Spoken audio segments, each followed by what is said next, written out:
Welcome to my channel. So guys, आज के इस वीडियो में मैं आप लोगों को बताने वाला हूँ बेसिक इलेक्ट्रॉनिक्स कंपोनेंट के बारे में, जो कि सर्किट के अंदर मैक्सिमम टाइम इन सारे कंपोनेंट्स को यूज़ किया जाता है। तो इनके बारे में थोड़ा थोड़ा करके आपको बताऊंगा ताकि आप लोगों को समझ में आए। और गाइस, ये यूट्यूब पे पहली बार कि इतने सारे कंपोनेंट्स के बारे में आपको एक ही वीडियो में जानकारी मिलेंगे। तो चलिए आपको एक एक करके बता रहा हूँ। तो गाइस, सबसे पहले बारी आते हैं कि रजिस्टर की। आप जैसे कि देख सकते हो यहाँ पे रजिस्टर यहाँ पे है। तो मैं बता देता हूँ कि रजिस्टर का जो कुछ सिंबल है कुछ इस तरीके का सिंबल है, और इसके अलग अलग जो रजिस्टर का अलग अलग टाइप का होता है। जैसे कि यहाँ पे देख सकते हो ये हमारा 2 वाट का एक रजिस्टर है, यहाँ पे एक हमारा 5 वाट का एक रजिस्टर है, यहाँ पे हाफ वाट का है। और ये जो रजिस्टर है गाइस, इसका जो टाइप होता है कार्बन फिल्म रजिस्टर, जो कि आप देख सकते हो यहाँ पे। और उसके बाद होता है मेटल फिल्म रजिस्टर, जो कि इसके आप देख सकते हो। उसके बाद होता है जो वेरिएबल रजिस्टर, जो कि हम अपने हिसाब से इसका जो रेजिस्टेंस है उसको सेट कर सकते हैं। और इसको हम पॉट भी बोला जाता है। ये जो आप देख सकते हो ये वेरिएबल रजिस्टर की तरह काम करता है, लेकिन मार्केट में इसको पॉट भी बोला जाता है। और आप यहाँ पे देख सकते हो, यहाँ पे ये जो वेरिएबल रजिस्टर जिसका जो बीच वाला पॉइंट है ये हमारा कॉमन है, और लेफ्ट वाला इसका एक साइड में कम होगा ही और एक साइड में ज़्यादा होगा। इसको रोटेट करोगे तब तो ये भी गाइस वेरिएबल रजिस्टर की जैसे ही काम करता है, लेकिन मार्केट में इसको वेरिएबल रजिस्टर भी बोला जाता है और पोटेंशियोमीटर भी बोला जाता है। तो इसका भी अलग अलग वैल्यू होता है। जैसे आप देख सकते हो ये 100 के का है, और एक है हमारे पास, और जो कि ये आप देख सकते हो ये 10 के का है, यहाँ पे लिखा हुआ है B10 के। और उसी तरीके से हमारे पास और भी एक वेरिएबल रजिस्टर है जो कि ऑन में ओम का है। तो इस तरीके का रजिस्टर के आप बहुत सारे टाइप का होता है। तो इससे के रजिस्टर के बारे में अगर आपको और भी जानकारी चाहिए और भी आपको डिटेल में जानकारी चाहिए तो आप इंटरनेट पे सर्च कर सकते हो।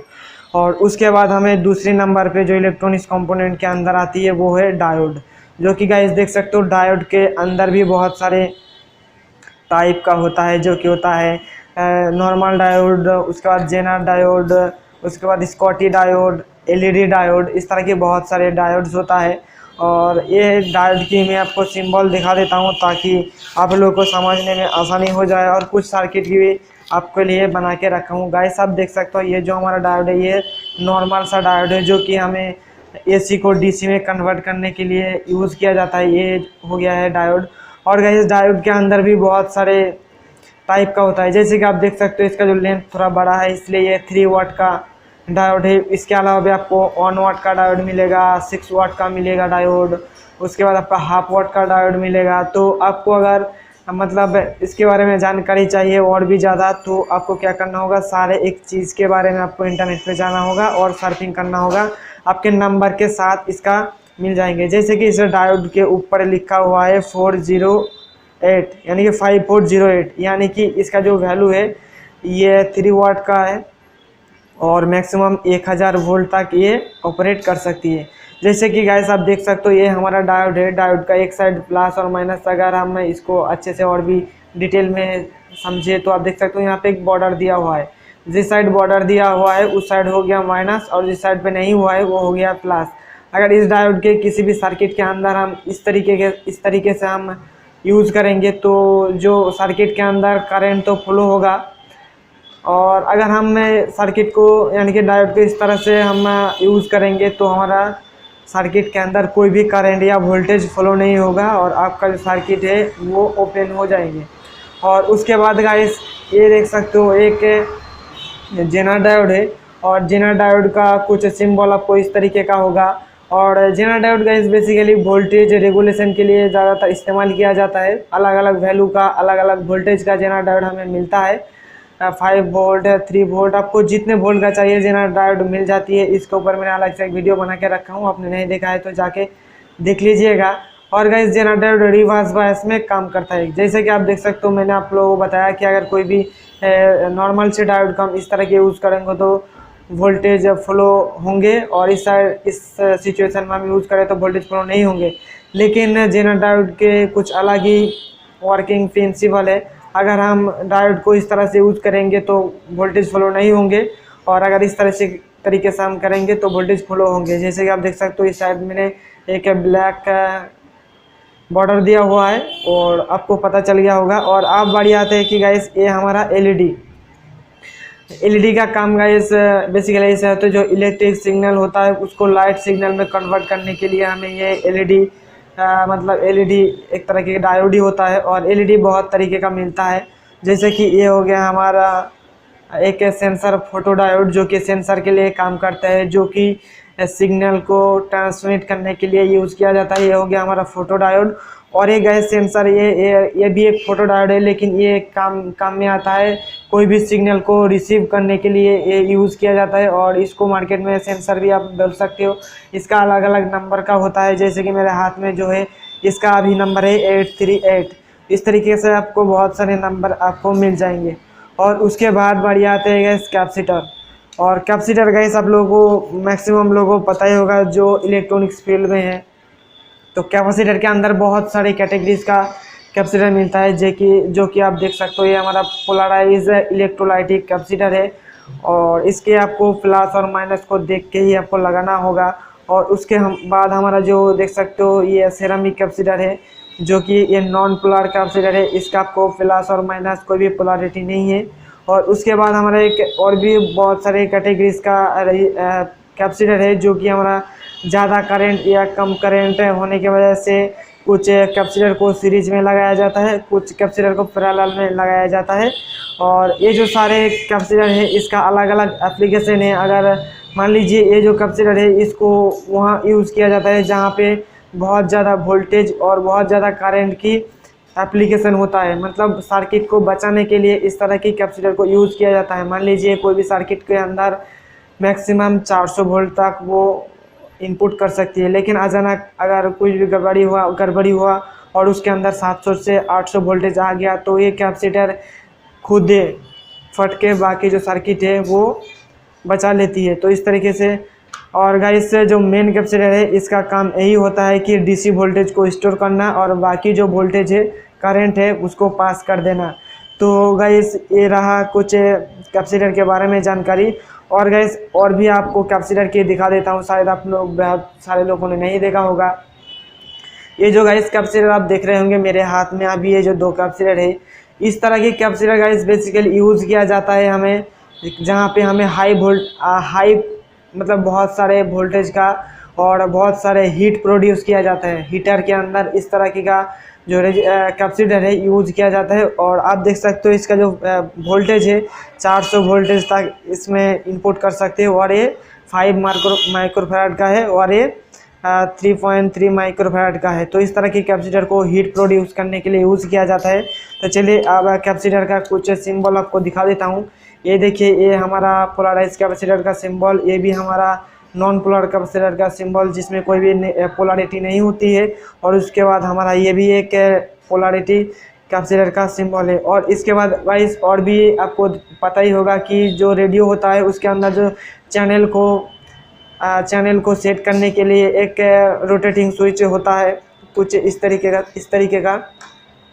तो वो गाइस एक वेरिएबल कैपेसिटर है जिसके ज़रिए हम फ्रीक्वेंसी को सेट करके उसका जो चैनल है उसको फिक्स करता हूँ। शायद फ़िलहाल मेरे पास वो कैपेसिटर नहीं है, तो आप जाके इंटरनेट पे सर्च कर सकते हो जो रेडियो वाला कैपेसिटर है उसका। और गाइस अब बारी आते हैं कि ये रहा इसका क्रिस्टल। गाइस क्रिस्टल यूज़ किया जाता है कोई भी सर्किट के अंदर हमें फ्रीक्वेंसी की ज़रूरत हो, किसी भी सर्किट के अंदर हमें कोई फ्रीक्वेंसी जनरेट करके हमें उसका जो सिग्नल है उसको ट्रांसमिट या रिसीविंग करना है, उस सिचुएशन में ये क्रिस्टल यूज़ किया जाता है। और क्रिस्टल गाइस अलग अलग वैल्यू का मिलता है, जैसे कि मेरे हाथ में जो है ये अभी 16 मेगाहर्ट्ज़ का क्रिस्टल है। इसके अलावा आपको 16 मेगाहर्ट्ज़ या आपको 32 मेगाहर्ट्ज़ आपको जितने वैल्यू का चाहिए वो उतना ही मिलता है। और एक गैस कैपेसिटर और एक क्रिस्टल मिलता है जो कि टाइम को मैनेजमेंट करने के लिए यूज़ किया जाता है, जो कि डिजिटल क्लॉक जो होता है और एनालॉग क्लॉक जो होता है उसके अंदर यूज़ किया जाता है टाइम को सेट करने के लिए। हम क्रिस्टल की जो सिंबल की हम बात करें तो क्रिस्टल कुछ इस तरीके का सिंबल होता है सर्किट के अंदर या पीसीबी के अंदर। आपको कहीं पे इस तरीके का सिंबल आपको देखने को मिले तो आपको वो सोचना होगा या वहाँ पे क्रिस्टल ही लगाना होगा। और उसके बाद बारी आते हैं कि गाइस कॉइल और इंडक्टर। कॉयल और इंडक्टर सेम ही होता है, जो कि मेरे हाथ में अभी है, ये जो देख सकते हो, जो कि बेसिकली गाइस कॉयल यूज़ किया जाता है हमें जो करंट है उसको फिल्टर करने के लिए, और डीसी जो वोल्टेज होता है उसको फिक्स्ड यानी कि उसको ब्लॉक करने के लिए ये हमारा कॉयल है, इसको इस्तेमाल किया जाता है। बेसिकली कॉयल को गाइस राउंड करके बनाया जाता है। ये हमारा हाथ में कॉयल है, और एक कॉयल आप यहाँ पे देख सकते हो कि हमारे हाथ में कॉयल है, लेकिन इसके ऊपर इंसुलेशन दिया हुआ है, इसलिए हमें जो कॉयल का वायर है वो नहीं देखने को मिल रहा है। अगर जब हम इसके ऊपर से जो इंसुलेशन लगा हुआ है अगर इसको हम रिमूव कर देंगे तो इसके अंदर इस तरीके का जो वायर राउंडिंग किया हुआ है वो हमें देखने को मिलेंगे। तो गाइस कॉयल और इंडक्टर का जो सिंबल की अगर बात करें तो कुछ इस तरीके का आपको सिंबल मिलेंगे।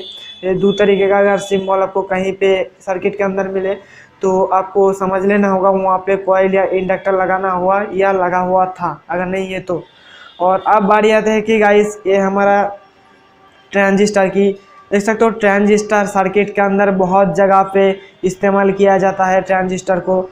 गाइस बेसिकली हम ट्रांजिस्टर को किस लिए यूज़ किया जाता है वो भी मैं आपको इस वीडियो के अंदर बता देता हूँ कि गाइस जो ट्रांजिस्टर होता है वो जहाँ पे बहुत वीक सिग्नल होती है, बहुत ही कम सिग्नल होती है, कम वैल्यू का सिग्नल होती है, वहाँ पे नॉइस होने के वजह से सिग्नल अच्छे से ट्रांसमिट या फ्लो नहीं हो पाती है, तो वहाँ पे इस ट्रांजिस्टर को लगाया जाता है जिसको फिल्टर करके और रेक्टिफाई करके और इसको एम्पलीफाई करके उसको प्रोवाइड किया जाता है और ट्रांसमिट किया जाता है। तो इसको बेसिकली ट्रांजिस्टर को इसीलिए यूज़ किया जाता है वीक सिग्नल को एम्पलीफाई करने के लिए, और सिग्नल के अंदर जो नॉइज़ होता है उसको रिमूव करने के लिए ये ये ट्रांजिस्टर यूज़ किया जाता है। अगर हम ट्रांजिस्टर की सिंबल की बात करें तो ये देख सकते हो, ये जो सिंबल आप देख रहे होंगे, ट्रांजिस्टर बेसिकली दो प्रकार की होती है। एक होता है एन चैनल ट्रांजिस्टर यानी कि पीएनपी ट्रांजिस्टर और एनपीएन ट्रांजिस्टर। तो आप देख सकते हो ये एनपीएन ट्रांजिस्टर और ये पीएनपी ट्रांजिस्टर, इस तरीके के ट्रांजिस्टर का सिंबल होती है। तो आपको पता चल गया होगा ट्रांजिस्टर के बारे में। और अब बात करेंगे हम मॉसफेट के बारे में। जैसे कि आप देख सकते हो यहाँ पे अलग अलग मॉसफेट है, और मॉसफेट बेसिकली है स्विचिंग के लिए यूज़ किया जाता है।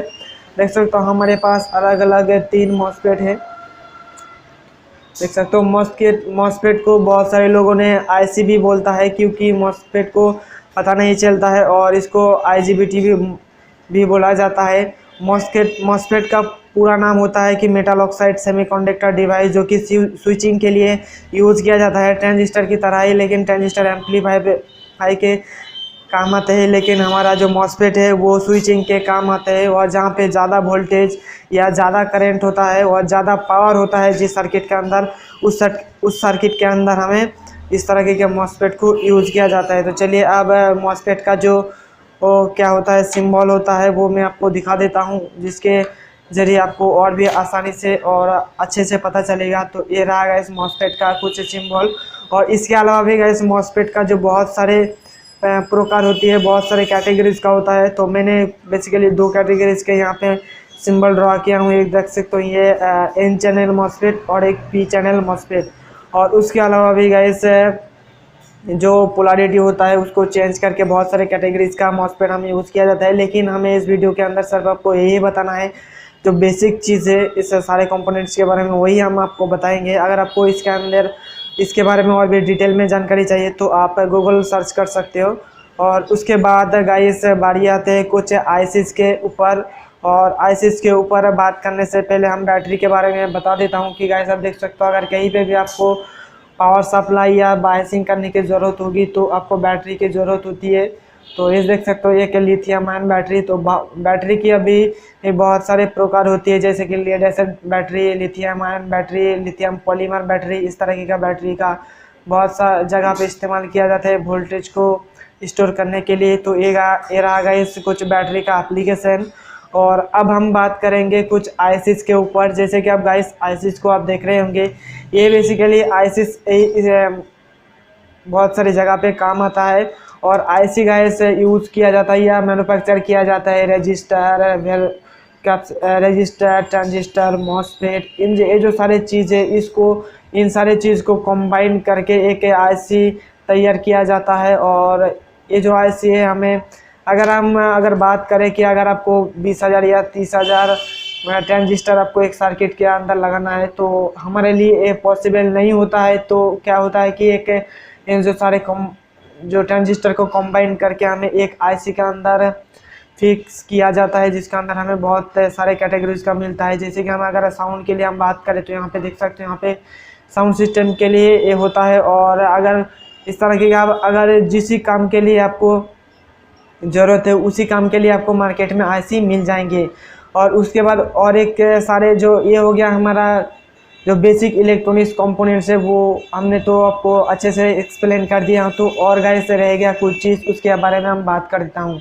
उसके बारे में बात करते हुए सबसे पहले बारी आ जाएगा ये स्विच। अगर इलेक्ट्रॉनिक्स के अंदर आपको स्विच के बारे में नहीं पता तो आपको जानना बेहद ही ज़रूरी है, क्योंकि अगर कहीं पर हमें सर्किट के अंदर और प्रोग्राम को रीसेट करना है या ऑन ऑफ करना है तो हमें स्विचेस की ज़रूरत होती है। तो इसलिए आप देख सकते हो एक छोटा सा स्विच है जो कि एक बार प्रेस करके रीसेट हो जाएगा। उसके बाद अपने पहले ही स्विचेस में आ जाएंगे। और उसके बाद आप देख सकते हो यहाँ पे एक स्विच है, जब तक ये ऑन करके ऑन और ऑफ करने के लिए ये होता है स्विच।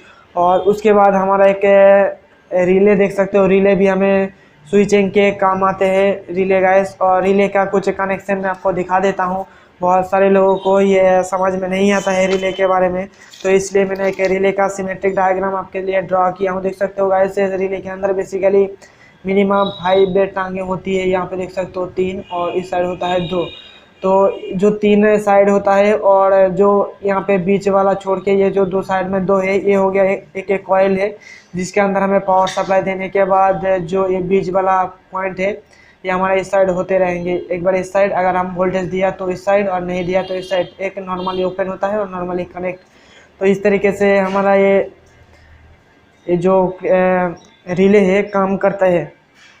और उसके बाद गाइस हमें ये हीट सिंक आपको पता होना चाहिए हीट सिंक के बारे में। अगर कोई भी हम इस तरह की का हाई वैल्यू का अगर मॉसफेट या कोई आईसी हमें किसी भी सर्किट के अंदर लगाना है और जब ये ऑपरेट होंगे तो हमें बहुत ही हीट प्रोड्यूस होती है इस आईसी के अंदर से। तो इसलिए हमें इस तरह की का हीट सिंक को यूज़ करता हूँ ताकि जो ओवर हीट होता है और उस हीट को इस हीट सिंक के जरिए बाहर निकाला जाए और हमारा आईसी जो वो सेफ्टी में रहे। तो इसलिए हमें इस हीट सिंक को यूज़ किया जाता है। और उसके बाद हमें ये फ्यूज़ की बात करें तो अगर हम फ्यूज़ की बात करें तो इसका एप्लीकेशन होता है गाइस किसी की सर्किट के अंदर। आप लोगों को बताया कि ये जो कैपेसिटर है ये भी फ्यूज़ की तरह काम करते हैं, लेकिन गाइस ये फ्यूज़ है जहाँ पे बहुत ही कम खर्चे में आपको एक सर्किट ब्रेकर मिल जाएंगे। और अगर अचानक से ज़्यादा वोल्टेज आ जाए तो आपका सर्किट को बचा लेंगे ये फ्यूज़। तो फ्यूज़ भी यूज़ करना बहुत ही ज़रूरी है। और उसके बाद हम लास्ट में बात करें कि ये क्या ट्रांसफार्मर की, अगर आप एक इलेक्ट्रॉनिक्स स्टूडेंट हो, इलेक्ट्रॉनिक्स फील्ड में काम करते हैं या इलेक्ट्रॉनिक्स के ऊपर आपको इंटरेस्ट है तो इस ट्रांसफार्मर के बारे में आपको पता ही होना चाहिए। क्योंकि अगर ट्रांसफार्मर एक इलेक्ट्रॉनिक सर्किट नहीं है, ये एक इलेक्ट्रिकल डिवाइस है जो कि हाई वोल्टेज से लो वोल्टेज में कन्वर्ट होने के लिए ये काम करता है। और लो वोल्टेज को हाई में कन्वर्ट करने के लिए हमारा जो ट्रांसफार्मर है काम किया जाता है, मतलब यूज़ में लिया जाता है। तो इसके बारे में आपको पता ही होना चाहिए, नहीं तो हमारे जो इलेक्ट्रॉनिक्स के अंदर कोई भी काम नहीं होगा इस ट्रांसफार्मर के जरिए। अगर हमें 230 वोल्ट को अगर 12 वोल्ट या 30 वोल्ट या 30 वोल्ट डीसी में कन्वर्ट करना है तो एक हमें ट्रांसफार्मर की बहुत ही ज़रूरी है, स्टेप डाउन ट्रांसफार्मर की। तो गाइस ये रहा कुछ इलेक्ट्रॉनिक्स कंपोनेंट के बारे में बेसिक नॉलेज। और इसके बारे में आपको और भी डिटेल में जानकारी चाहिए ब्रीफली तो आप गूगल सर्च कर सकते हो। तो थैंक यू गाइस इस वीडियो को आखिर तक देखने के लिए। और गाइस आप लोगों को कुछ भी जानकारी चाहिए इस के बारे में, कोई भी इलेक्ट्रॉनिक्स फील्ड के बारे में, तो नीचे डिस्क्रिप्शन में मेरा इंस्टाग्राम फेसबुक का लिंक दिया हुआ है, वहाँ पे जाके आप मेरे से कांटेक्ट कर सकते हो personally. So thank you guys video को आखिर तक देखने के लिए।